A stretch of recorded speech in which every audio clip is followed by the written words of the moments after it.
গতকাল সাতকানিয়া উপজেলার এউছিয়া মাদ্রাসার গুরুত্বপূর্ণ স্থানে ব্যাপক প্রচারণায় ব্যস্ত সময় পার করেছেন জেলা বিএনপির সম্মানিত সদস্য জননেতা জনাব মুস্তাফিজুর রহমান।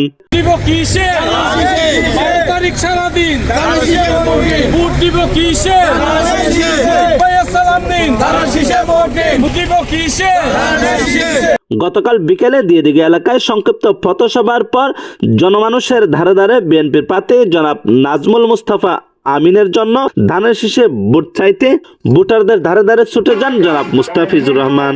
এ সময় উপস্থিত ছিলেন সাতকানিয়া উপজেলা যুবদলের আহ্বায়ক পদপ্রার্থী জননেতা জনাব আব্দুল জলিল, পৌরসভা যুবদলের সম্মানিত সদস্য সচিব জনাব মোহাম্মদ শাহজাহান সহ স্থানীয় বিএনপির নেতৃবৃন্দ ও সহযোগী অঙ্গ সংগঠনের নেতাকর্মীরা।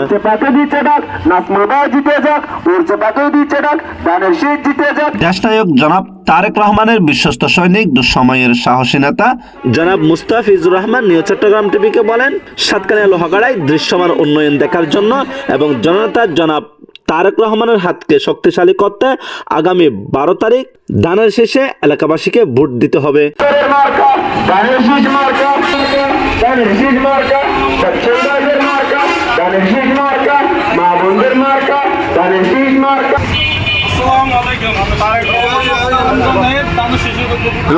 S M Saiful Islam, new Chittagong TV.